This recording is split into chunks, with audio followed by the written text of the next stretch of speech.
He can speak to the issues. He's not speaking to the issues. You see, I take an exception to Dr. Krobia saying that the president. It doesn't matter. He can speak to the issues. He's not speaking to the issues. You see, I take an exception to Dr. Krobia saying that the minister is lamenting. I take an exception to that. The minister is doing everything possible under the situation at hand, which is enormous, to solve the matter. So for him to say that the minister is lamenting as if he's not interested, even comparing him to a former minister, yes, it is good. Honorable Alex Ebefia is like my big brother, my uncle. He's a fine gentleman. Now this is a new minister. You don't let him feel inferior. Do you understand me? Because for me, I take an exception to that, using the word lamentations. He is not lamenting. This is an enormous situation, something that has been left to be like this for the government to come and inherit. If he talks about a roadmap, good. That is a very good, and that doesn't stop Dr. Kwabena Asante from going to the minister to tell him that I have an experience in this, and this is how we should go about it. I don't think that the minister would not listen to him. But to say that the minister is lamenting as if he doesn't know his way about, as if the minister is groping in the dark, that one, I take an exception to it. Do you guys? Yesterday they had a meeting. Right. And was he there? Did he know what happened? This one is gradual, it's about money. We don't want to go into everything that happened before. The government is doing everything possible to make sure that this nation is on its feet. For whatever has happened before, in the past 8 years, that our country has been run aground. Do you get me? Our money, everything, we don't have enough adequate money to even run the economy, and now government is doing everything possible. His Excellency Mahama is doing everything possible, and all of a sudden this one comes in.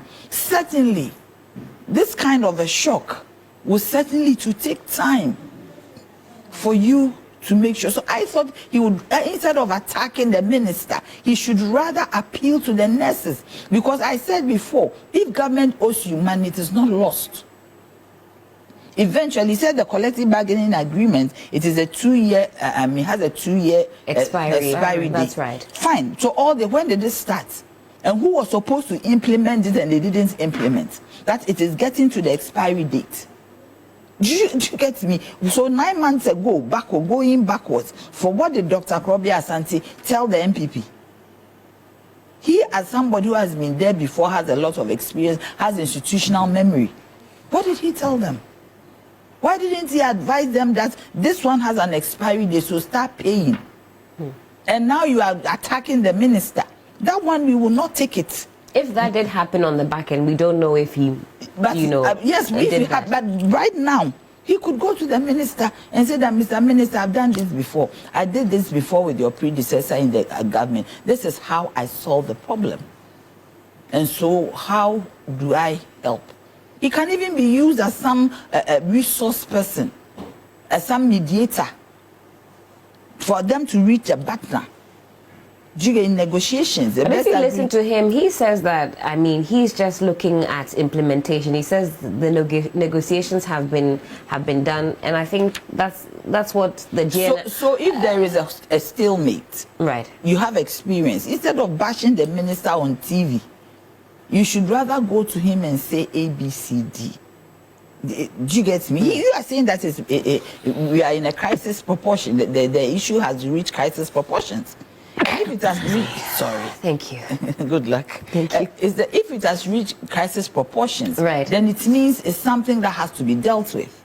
Do you get me? A crisis has to be de-escalated. So once you have experience, you should help to de-escalate the matter. So that at the end of the day, people will not die. For me, the most important thing, the equation, is the people who are dying. So if you have that experience, for me, it is not right. Unless he was in the meeting yesterday, because the Professional Nurses Association, the president, he came to say that the meeting that they had was good. And he thinks that they should go back to work. Right, that's right. Did you get me? The minister about the midwives and all, he said it. Yes, but he was desperate. What do you expect? He should sit down for people to die? We are pleading with the nurses to go back, but at the same time, there should be a backup, a back four position, a fallback position. We are not doing that. We are negotiating. It is not lamentations. I mean, it is not for you to say that the minister is lamenting. It means he has nothing to do. He's got. You see, that is not right. That is so like you are talking about Jeremiah in the Bible. Anything that God said, he said, God, this one, hey. This one, hey. That is it.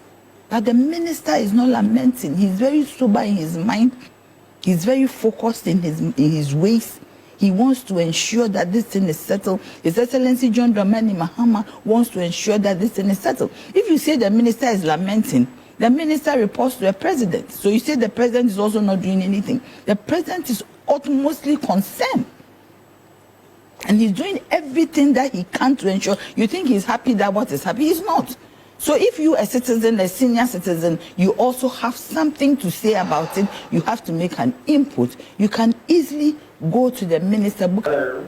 Yes. And I wanted to ask my final question and then come back in studio. These allowances, some new, some targeted, some enhanced, some improved, how critical are they really to the welfare of our nurses and our midwives? Well, the matter we are discussing, I think we have to put reasonable meaning to it. The nurses and midwives have packaged a document which we call collective agreements. And at a point where they were signed, those documents were signed. It became necessary. That the employer deals with it, but the route that they have traveled to this level suggests to me that what will happen now is consequential to the breakdown of negotiations that are going on. And I do not think that at this point in time we must come back to the table and discuss matters and issues relating to the implementation of the tenets of the conditions of service. And that is why I can't agree with anybody who will suggest that there is no discussion on the matter. It's a record that from series of meetings that have happened, that have gone on, the minister promised that the demands of these nurses and midwives in monetary terms is going to be set in the budget that was yet to be designed and read and empowered. Right. That has